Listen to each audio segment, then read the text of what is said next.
नमस्कार, मी आकाश जाधव. आत्ता video start करण्याच्या आधी मी मोबाईल चाळत बसलो होतो आणि त्यामध्ये स्टेटस पाहत होतो.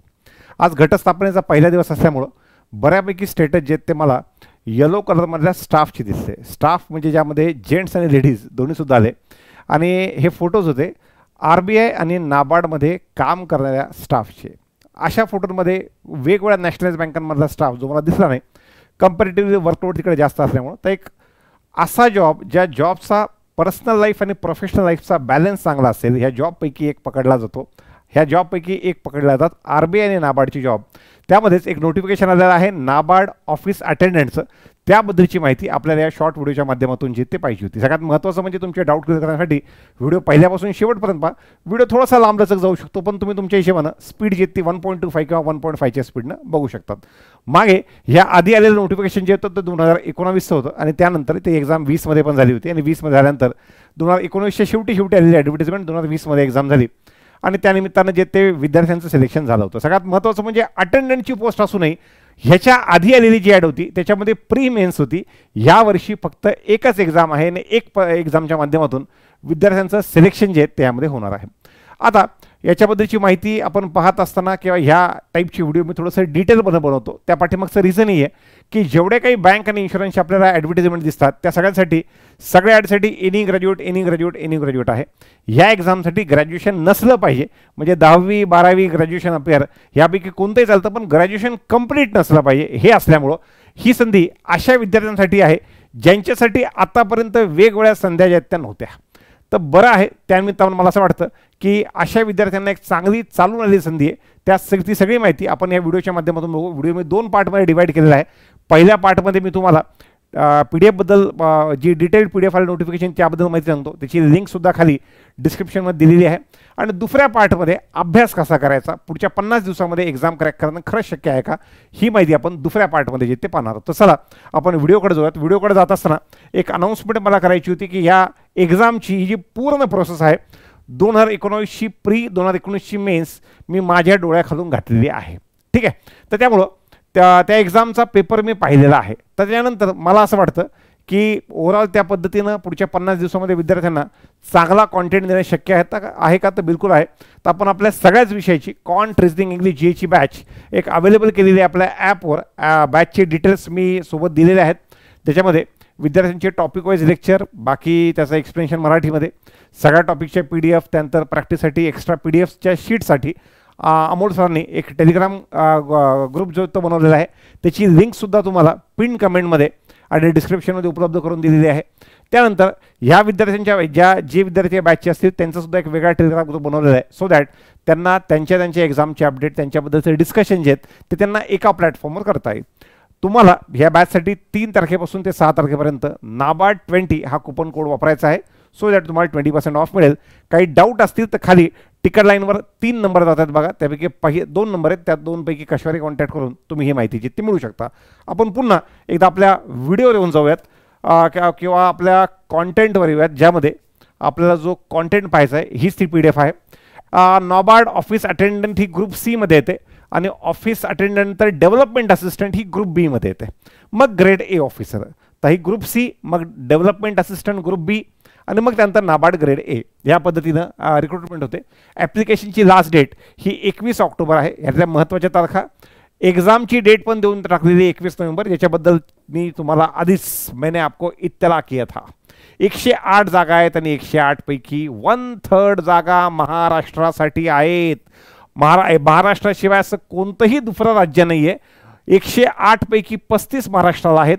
बाकी एकाही राज्याला डबल डिजिटमध्ये वेकन्सीज नाहीत, 9च्या आतच आहेत. दुसरं सर, मग महाराष्ट्राच्या 35 जागेमध्ये बाहेरची पोरं येतील, कसं काय येतील? त्यांना त्याच्यामध्ये डोमेसाईल कंपल्सरी केलेलं आहे, त्यामुळे येऊ शकत नाही. त्यामुळे या 35 पैकी 35 जागांवर तुमचाच हक्क आहे. थोडं पुढे या. तर 108 पैकी 35 जागा आहेत, त्यामध्ये बॅकलॉग वेकन्सीज ॲड करून या पद्धतीने विद्यार्थ्यांनी एकाच राज्याला अप्लाय करायचं आहे. एकापेक्षा जास्त राज्याला वेगवेगळ्या फॉर्मवरून अप्लाय केलं तर जो शेवटचा ॲप्लिकेशन फॉर्म आहे तोच ॲप्लिकेशन फॉर्म कन्सिडर करण्यात येईल. OBC आणि EWS विद्यार्थ्यांना त्यांचं सर्टिफिकेट हे 1 एप्रिल 2024 नंतरचं असावं, ह्या फायनान्शियल इयरचं असावं अशी अट असते. विद्यार्थी झोपी जातात, फॉर्म भरतात, एक्झाम पास होतात आणि फायनान्शियल इयर संपलं की त्याच्यानंतर सर्टिफिकेटसाठी धावा करतात. तर तुम्ही अजूनही काढलं नसेल तर आताही ओबीसी आणि ईडब्ल्यू सर्टिफिकेट या फायनान्शियल इयरचं 31 मार्चच्या आधी काढून ठेवा. पण आता काढलं तर खूपच चांगलं. 31 मार्च 2025च्या आधी काढून ठेवा असं म्हणतो मी. पुढे या. अजून काही महत्त्वाची माहिती याच्यामध्ये सांगितलेली आहे. स्क्राईबसाठी गाईडलाईन दिलेली आहे की स्क्राईब कोणत्या अकॅडमिक स्ट्रीमचा पाहिजे, ज्या लोकांना फिजिकली चॅलेंज, दिव्यांग विद्यार्थी अशा विद्यार्थ्यांनी, आणि ह्या एक्झामसाठी लागतं 10वी लागतं. तर त्यांनी 1 स्टेप बिलो सांगितलेलं आहे. जर का तुमचं 12वी झालेलं असेल तर 12वीच्या आतला स्क्राईब, जर का तुमचं ग्रॅज्युएशन परस्युइंग असेल तर ग्रॅज्युएशन परस्युइंगच्या आतला स्क्राईब जो आहे तुम्ही विद्यार्थी इथं 1 स्टेप बिलो असल्यामुळं तुम्ही सोबत स्क्राईब नेऊ शकतात. फक्त फिजिकली चॅलेंज विद्यार्थ्यांसाठी आहे ते. अटेंडंटचं जॉब प्रोफाईल दिलेलं आहे की काय काय काम आहेत, एकदा वाचून घ्या. बाकी इलिजिबिलिटीमध्ये 10वी पास पाहिजे आणि 10वी पास पाहिजे ॲज ऑन 1 ऑक्टोबर. 1 ऑक्टोबरपर्यंत 10वी पास पाहिजे. सर ग्रॅज्युएशनचा माझा काय काही विषय बॅक आहेत, लक्ष द्या. ज्यांचा विषय बॅक आहेत, जर का तुमचा फायनल निकाल 1 ऑक्टोबरच्या नंतर लागलेला आहे, फायनल इयरचा निकाल, तुम्ही 1 ऑक्टोबरचा निकाल काही विषय राहिले होते आणि निकाल लागला 1 ऑक्टोबरच्या नंतर, तर नाही चालणार. तर तुम्ही अप्लाय करू शकता, सॉरी, पण 1 ऑक्टोबरच्या आधी तुम्ही 1 ऑक्टोबर किंवा त्याच्या आधी तुम्ही ग्रॅज्युएट नसावेत, त्याच्यापेक्षा कमी पाहिजेत. थोडं पुढे त्याच्यानंतर त्यांनी स्ट्रिक्टली दिलेले की ग्रॅज्युएशन किंवा PG झालेल्या लोकांनी अप्लाय करायचं नाही, कारण की ते एक अंडरटेकिंग लिहून घेणार आहेत की तुमचं ग्रॅज्युएशन PG झालेलं नाही. म्हणजे समजा तुम्ही आता ते अंडरटेकिंग दिलं आणि तुमचं 6 महिने 1 वर्ष 2 वर्षांनी उघडं पडलं की तुमचं ग्रॅज्युएशन झालेलं आहे, तर तुम्हाला ते बेरहमीचे तुम्हाला काढून पण टाकतात आणि तुमच्याकडून सगळी पगार पण वसूल करून घेतात. मग तुम्ही काय करता, 6 महिने 1 वर्ष 2 वर्ष जॉब केलेला असतो, मस्त पैसे मिळत असतात. आपण अशा वेळेला प्रिपरेशन सोडलेलं असतं आणि त्याच्यानंतर 1-2 वर्षांनी कोणतरी कंप्लेंट करतं, मग त्यावेळेला कळतं आणि त्यानंतर आपण सोडून देतो आणि सोडल्यानंतर पुन्हा प्रिपरेशन पहिल्यापासून चालू करावं लागतं. अशा वेळेला चालू प्रिपरेशन जे बंद पडलेलं असतं पुन्हा पहिल्यापासून चालू करायला खूप अवघड जातं. त्याच्यामुळं ज्यांचं ग्रॅज्युएशन किंवा PG झालेलं आहे अप्लाय करू नका. सर माझं ग्रॅज्युएशन झालेलं आहे किंवा PG झालेलं आहे त्यांना कोण सांगेल? हे बघा कसं असतं की जसं यश मिळतं तसे ऑटोमॅटिकली दुश्मन पण तयार होतात आणि ते काही समजणं आजकालच्या काळामध्ये मोठी गोष्ट नाही आहे. तुमचं आधार कार्ड, तुमचं पॅन कार्ड, ह्या सगळ्या गोष्टी एकमेकांशी इतक्या जास्त लिंक्ड आहेत की अशी माहिती काढणं अवघड नसतं. तुम्हाला याच्यानंतर पण ऐकायचं नसेल, अप्लाय करायचं असेल तर करा, मी त्याला काही म्हणत नाही. पण माझी अशी इच्छा आहे की जर का तुमचं ग्रॅज्युएशन 1 ऑक्टोबरच्या आतला असं, मला माहिती आहे खूप जण व्हिडिओ हा जो आहे तो त्यासाठी पण बघते की नेमकं मास्तर म्हणतंय काय, तर त्यासाठी पण पाहतायत. पण 1 ऑक्टोबरच्या आधी तुमचं ग्रॅज्युएशन झालं असेल तर अप्लाय करू नका. बाकी 10वी झालेले मुलं, 12वी झालेले मुलं, ग्रॅज्युएशनचे first year, second year, third year चालू असलेले मुलं, विषय बॅक राहिलेले मुलं सगळेजण अप्लाय करा, काही प्रॉब्लेम नाही ग्रॅज्युएशनचे. थोडं पुढे आणि काय डाऊट असेल याच्याबद्दल तर याच्यामध्ये कमेंट बॉक्समध्ये कमेंट करत चला. त्याच्यानंतर पुढे बघा एजचं कॅल्क्युलेशन पण ॲज ऑन 1 ऑक्टोबर आहे. एज 18 ते 30 दिलेलं आहे. OBC 3 वर्ष एक्स्ट्रा, SC ST 5 वर्ष एक्स्ट्रा सांगितलेलं आहे. बाकी महाराष्ट्राचे जे कॅन्डिडेट आहेत हे नवीनच ऐकलं मी पहिल्यांदा, SC ST OBC जे कॅन्डिडेट महाराष्ट्राचे आहेत त्यांना कास्ट व्हॅलिडिटी देणं कंपल्सरी आहे. कास्ट व्हॅलिडिटी आता नाही, नंतर काय लागेल, पण त्यांना ह्या सगळ्या गोष्टी तयार ठेवाव्या लागतील. थोडा सिलेबसवर या. मागच्या वर्षी जी परीक्षा झाली होती ती मागच्या वर्षीची परीक्षा, मागच्या वेळेस म्हणजे 5 वर्षाची आलेली परीक्षा ही प्री मेन्समध्ये होती. सध्या एकच परीक्षा आहे. तर त्यासाठी 4 विषय आहेत बघा. टेस्ट ऑफ रिजनिंग 30 प्रश्न 30 मार्क, इंग्लिश 30 प्रश्न 30 मार्क, GA 30 प्रश्न 30 मार्क, न्यूमरेबल ॲबिलिटी 30 प्रश्न 30 मार्क. तसा 120 प्रश्न 120 मार्क्स आणि 90 मिनिटाचा पेपर आहे. सर हा वेळ पुरतो का हो? पुरून उरतो. सर याचं तुमच्यासाठी तुमच्या हिशोबाने त्याचा महत्त्वाचा सेक्शन कोणता असेल? मी भलेही गणिताचं शिक्षक असेल, ही एक्झाम मागची 2019 अकॅडमी गोथ्रू केलेली आहे, मी खूप जवळून पाहिलेली आहे. म्हणून मी एकदम स्पष्टपणे सांगतो, जरी माझा विषय क्वांट असेल, तुमचा ह्या एक्झाममध्ये सगळ्यात महत्त्वाचा विषय आहे तो आहे GA. मी आत्ता तुम्हाला बॅचबद्दल सांगितलं, खाली बॅचबद्दल चालू पण आहे बघा. तर आमच्या ह्या बॅचचा हुकूम एका आकाश जाधव नाही, अमोल पाटील नाही, ह्याचा हुकूम एका जो आहे क्षितिज भालेराव, याचा हुकूम एका आहे आतिश शिंदे. कारण की आता RRBच्या एक्झाम झाल्याच्या नंतर ओव्हरऑल सरांचा जो फुल फ्लो जो आहे तो आलेला आहे आणि आता मी त्यांना स्पेसिफिकली ह्या ॲडबद्दल माझी 19 ते 2019 एक्सपिरियन्स त्यात टाकायला सांगितले आणि नवीन व्हिडिओज म्हणून अपलोड करायला सांगितले त्याच्यामध्ये, सो दॅट विद्यार्थ्यांना आलेले जेवढे काही प्रश्न होते तेव्हा आलेले प्रश्न आणि तो पॅटर्न जर का विद्यार्थ्यांनी फॉलो केला तर मला असं वाटतं त्याचा फायदा होईल. तर पहिल्यांदा मी क्वांट रिजनिंग इंग्लिशबद्दल सांगतो. पेन उचलायची गरज नाही, इतके सोपे क्वेश्चन क्वांटमध्ये होते. पेन उचलायची गरज नाही. इनफॅक्ट मला सांगा 60 पेनांची खरेदी किंमत 180 रुपये आहे आणि विक्री किंमत 300 आहे. तर एका पेनामागं फायदा किती, हे होतं डिफिकल्टी लेवलची मला वाटतं प्रॉफिट अँड लॉस. अशाच पद्धतीनं डिफिकल्टी लेवल जे ते 50 अधिक 5 वजा 10 गुणिले 2 अधिक 8 ह्या टाईपची डिफिकल्टी होती सिम्प्लिफिकेशनची. ही मी खूप मोठा क्वेश्चन सांगितला, याच्यापेक्षा छोटाच होता, ज्याच्यामध्ये प्रश्न आपला पेन उचलावा लागत नव्हता. नंबर सिरीजचे पण चिंदी लॉजिक याच्यामध्ये. त्यामुळे मी काय सांगेल, तुमचं क्वांट तुमचं रिजनिंग तितकं महत्त्वाचं नाही. हां, ज्यांचं इंग्लिश मुळात वीक आहे त्यांच्यासाठी येस इंग्लिश पण महत्त्व, ज्यांचं इंग्लिशच वीक आहे पण इंग्लिशमध्ये स्पेलिंग मिस्टेक पण विचारले जाते. स्पेलिंग मिस्टेक की हे वाक्य आहे याच्यातलं स्पेलिंग, ह्याच्यापैकी कोणता प्रश्न कोणता शब्द हा विथ स्पेलिंग मिस्टेक दिलेले आहेत, इथपासून चालू होतं. ठीक आहे. तर त्यामुळं मी क्वांट रिजनिंग इंग्लिशपेक्षा याच्यामध्ये तुम्हीसुद्धा आतापासून तयारी करत असाल, तुम्हाला खूप एक्स्ट्रा प्रिपरेशन क्वांट रिजनिंग इंग्लिशपेक्षा तुम्हाला सगळ्यात जास्त जनरल अवेअरनेसचं लागेल.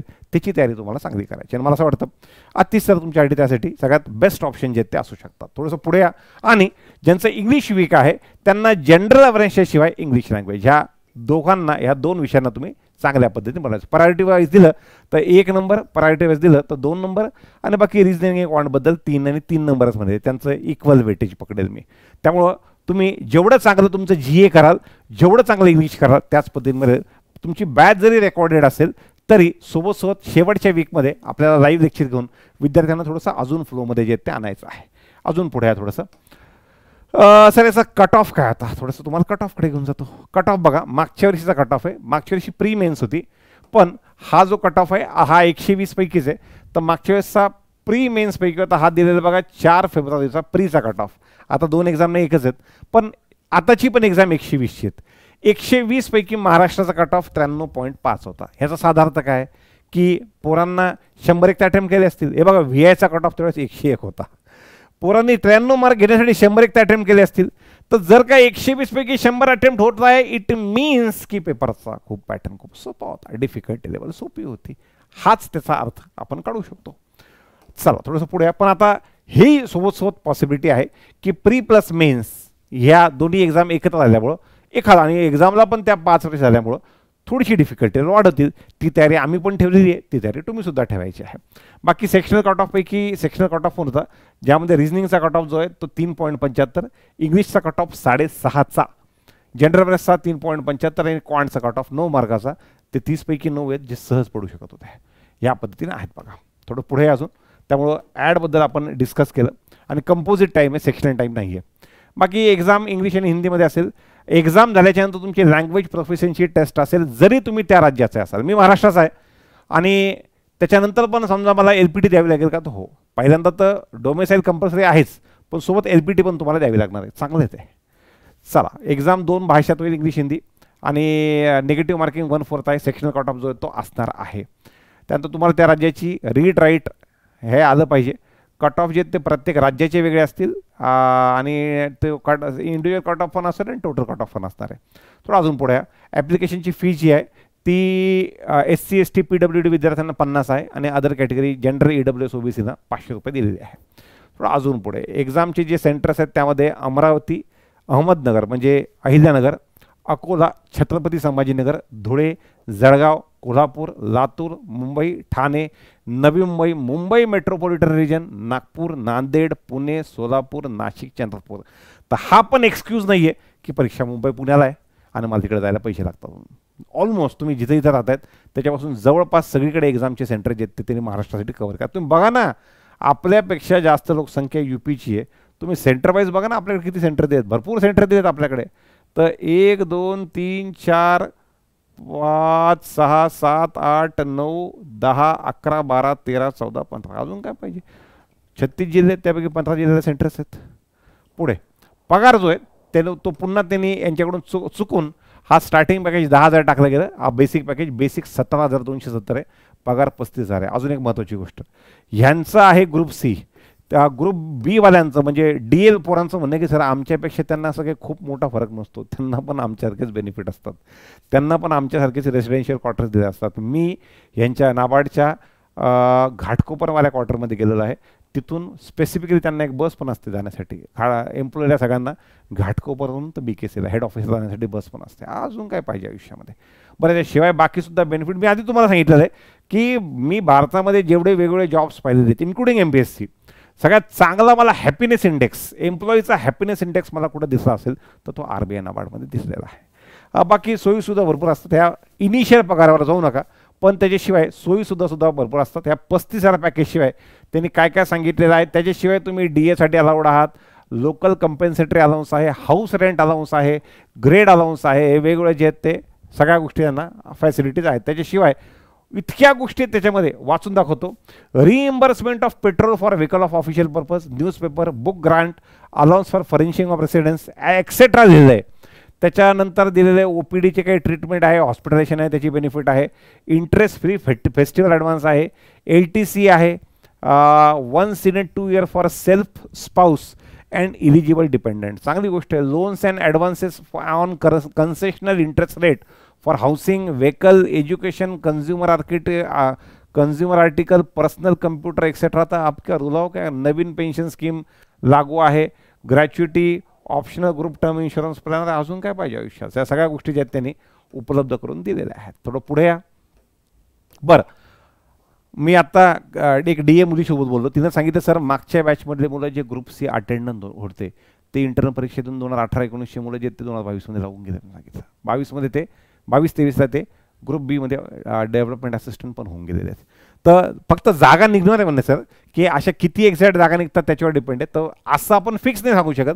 जागा निघाल्या ते मुलं कमी वेळेत पण होतील. आणि त्यातल्या त्यात जर का सिलेक्शन झाल्याच्यानंतर ह्या मुलांनी ग्रॅज्युएशन केलं, PG केलं, सोबत शिकले ते, तर ह्या लोकांचं खूप लवकर डेव्हलपमेंट असिस्टंट म्हणून होतं सुद्धा.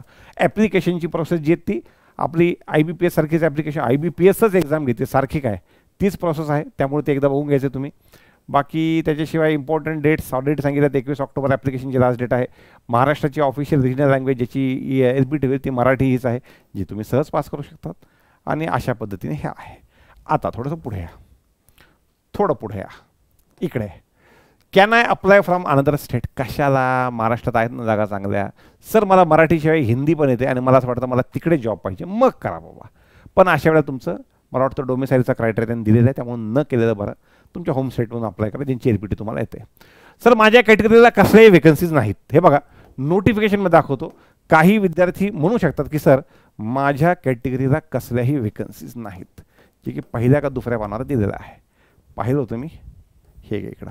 सर महाराष्ट्रासाठी 10 अनरिझर्व्ड म्हणजे जनरल आहेत, SC 0 आहे, ST 8 आहे, OBC 14 आहे, EWS 3 आहे. तर इथं SC जरी 0 असतील तर पहिल्यांदा माझं तरी पण म्हणणं येतं तुमची कॅटेगरी टाकताना SCच टाका जर SC असेल तर. आणि समजा फॉर्म पुढे जातच नसेल, जागा 0 असतील तर मग अनरिझर्व्ड टाका. कारण की जागा SC विद्यार्थी जे आहेत हे एकूण SC विद्यार्थी 0+10 एवढ्या जागेसाठी इलिजिबल आहेत SC. त्यानंतर ST मुलं 8+10 18 जागांना इलिजिबल आहेत. OBC 14+10 24 जागांना इलिजिबल आहेत. EWS 3+10 13 जागांना इलिजिबल आहेत. त्यामुळं अनरिझर्वडच्या जागेवर हक्क हा SC, ST, OBC, EWS सगळ्यांचाच असतो. त्यामुळं शेड्यूल कास्टच्या मुलांना मी सांगेल की फॉर्म भरताना पहिल्यांदा SCच टाका. पण जर का SC टाकल्यानंतर फॉर्म पुढे जात नसेल तर मग अनरिझर्व टाकून फॉर्म भरून टाका. ठीक आहे. एवढं म्हणल्यावर पण मला आता 50 कॉल ऐकून घ्यावं लागणार आहेत मला असं वाटतंय. कारण की दरवेळेला एवढं सांगून पण विद्यार्थी तेच विचारायला फोन करत नाही. फोनवर वेगळं सांगतील, ते वेगळं कशाला सांगेल, जे इथं आहे ते सांगणार आहे त्याला. चला पुढे अजून. Sir possible to crack exam in 50 days? बघा ह्याच्या ठिकाणी IBPS तर असं मी म्हणलं असतं असं काही अचानक जादू होत नाही, पण ह्या एक्झाममध्ये होते. कारण की ही एक्झाम खूप सोप्या एक्झामपैकी एक आहे, खूप सोप्या एक्झामपैकी एक आहे. तुम्ही जनरल अवेअरनेसचा तुमचा जो वेळ आहे तो एक 3 तासाचा रोजचा वेळ सोडून राहिलेल्या वेळेमध्ये क्वांट, रिजनिंग, इंग्लिश इक्वल वेळ देऊन करा. माझं असं म्हणणं आहे की सिलेक्शन तुमचंच आहे. एवढी सोपी परीक्षा ही असते. आणि सोबत मी YouTube लाईव्ह लेक्चरसुद्धा उद्या परवादिवशी सरांना सांगितलेलं आहे. प्रत्येक फॅकल्टी आपापल्या विषयाबद्दलचं विद्यार्थ्यांना एक ब्रीफ देतील सो दॅट त्यांना ह्या एक्झामबद्दलचं पूर्ण आयडिया जे ते येऊन जाईल. स्टडी प्लॅनमध्ये आता मी बोललो की 3 तासाच्या आसपास वेळ जनरल अवेअरनेसला द्या. आणि जास्तीत जास्त सेशन आतिश सरांना घ्यायला लावा. यूट्यूबवर असतील किंवा बॅचमध्ये असतील ते बऱ्यापैकी. आणि बऱ्यापैकी पार्ट हा तुमचा selection or not selection first dependent on general awareness, then English and then content reasoning. थोडं पुढे या. डिफिकल्टीवर बोललो, यूट्यूब लाईव्हबद्दल पण सांगितलं. सॅलरी 35,000 सांगितली पण त्याच्याशिवाय ऑल पर्क्स म्हणून पुढे जाते. प्रमोशनबद्दल पण बोललो. वर्क लाईफ बॅलन्स आत्ताच व्हिडिओची स्टार्टिंगच मी तिथून केली होती वर्क लाईफ बॅलन्सपासून. टेलिग्राम ग्रुप फॉर प्रिपरेशन ज्याची लिंक जी ती तुम्हाला डिस्क्रिप्शनमध्ये आणि पिन कमेंटमध्ये दिली. जर तुम्ही एलिजिबल असाल तर तो ग्रुप जॉईन करा. त्याच्यावर अमोल सर जे ते चांगलं कॉन्टेंट टाकतायत. थोडं पुढे सर सेक्शनल कट ऑफ असतो, सर ओव्हरऑल कट ऑफ असतो. मागच्या वर्षीचा कट ऑफ आत्ता सांगितलं 120 पैकी 93.75 होता. Sir I am graduate, post graduate, shall I apply? The answer is big no. Apply न केलेलं कधी पण चांगलं. तर एक चांगली संधी बघा, IBPSच्या क्लर्क POS मागच्या 14 वर्षापासून दरवर्षी येणारी संधी. SBIची क्लर्क PO दरवर्षी येणारी संधी. ग्रामीण बँकेची क्लर्क PO मागच्या 14 वर्षापासून असा एकही वर्ष नसेल का की ज्या वर्षी ह्या ॲडव्हर्टिजमेंट ज्या त्या ह्याची संधी आलेली नाही. पण ह्या ज्या ॲड आहेत, ही जी ॲडव्हर्टिजमेंट आहे 2019 नंतर 2024. त्यात RBI ऑफिस अटेंडंटची ॲड आहे 2022 आली, 21 आली होती. 21 नंतर अजून पुढची ॲड आलेली नाही. RBI ऑफिस अटेंडंट यांना मुहूर्त लागतो ह्या ॲडव्हर्टिजमेंट यायला. आणि जर का अशा वेळेला तुम्ही ग्रॅज्युएट, त्यामुळं उद्या चालून सर मी पुढची ॲडला अप्लाय करतो, पुढची ॲडपर्यंत तुझं ग्रॅज्युएशन झालेलं असेल कसं अप्लाय करता येईल. एक मोठे कॉम्पिटिशन याला छाटल्या गेलेले असते. रिझन काय की यांचं सिलेक्शन, यांचं जे आहे ग्रॅज्युएशन हा ग्रॅज्युएशनच्या खालचा क्रायटेरिया असल्यामुळं वरचे सगळे मुलं ज्यांची चांगली तयारी झाली ते रेसमधून बाहेर असतात. बरं, हे जरी रेसमध्ये आले तर मध्ये सिस्टममध्ये गेल्याच्यानंतर ऑटोमॅटिक कळतं सोशल मीडिया आसपासचे लोक काय अवघड आहे काय. आता माझं शिक्षण काय झालेलं आहे जर तुम्हाला माहीत करून घ्यायचं असेल तुम्हाला सोशल मीडियावरून सहज कळतं. नाही आसपासचे मित्र यांना त्यांना फोन केला, मेसेज केला की ऑटोमॅटिकली कळतं की मोठी गोष्ट नाही आहे.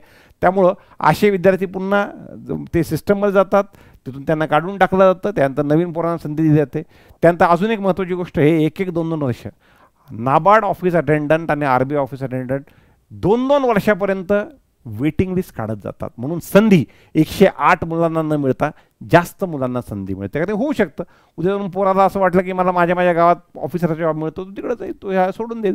तर अशा वेळेला एक मोठी संधी तुमच्या हातामध्ये ह्या निमित्तानं आहे. ह्याच्या पुढची संधी हातात येईपर्यंत तुमचं ग्रॅज्युएशन झालं असं. भले तुम्ही आज 10वी आहात, हा फॉर्म भरता 10वी पास होऊन 11वी आलेला आहात, तुम्ही व्हिडिओ आत्ता पाहतायत, तर एक कधीही होऊ शकतं. त्यामुळे एक चांगली संधी, नामी संधी आता तुमच्या हातामध्ये आहेत, जी संधी तुम्ही सोडून नाही. ह्याबद्दल मला वाटतं गायडन्ससाठी तुम्हाला काही लागलं तर आपल्या संकल्प 247 ॲपवर नाबार्ड ऑफिस अटेंडंटची बॅच आहे, त्याच्याबद्दलचे काही डिटेल लागले खाली 2 नंबर दिलेत, त्यांना तुम्ही कॉन्टॅक्ट करू शकता.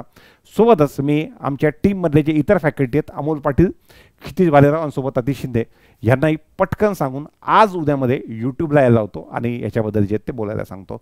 सो दॅट तुम्हाला स्टडी प्लॅन बाकी सगळ्या गोष्टी क्लिअर झाल्या तर पुढच्या 20-50 एक दिवसाचा किंवा 40-48 दिवस जे काही शिल्लक आहेत त्या दिवसांचा प्लॅन कशा पद्धतीने आखायचा त्याबद्दल तुम्हाला त्याची माहिती जी ती मिळून जाईल. एवढीच माहिती या व्हिडिओच्या माध्यमातून मला तुमच्यापर्यंत पोहोचवायची होती. काही डाऊट असतील तर ते खाली कमेंट सेक्शनमध्ये कमेंट करून सांगा. सगळ्या डाऊट्स घेऊन मी पुढच्या व्हिडिओच्या माध्यमातून सांगण्याचा प्रयत्न करेल किंवा मंथली सेशनमध्ये सांगण्याचा प्रयत्न करेल. आणि जे तयारी करणारे विद्यार्थी आहेत त्यांच्यासाठी पिन कमेंटमध्ये मी लिंक दिलेली आहे यूट्यूब चॅनल, आपल्या टेलिग्राम चॅनलची, तो जॉईन करा. सो दॅट त्या माध्यमातून तुम्हाला जास्तीत जास्त चांगलं मटेरियल ह्या एक्झामच्या संबंधित मिळेल. व्हिडिओ शेवटपर्यंत बघितल्याबद्दल खूप खूप धन्यवाद.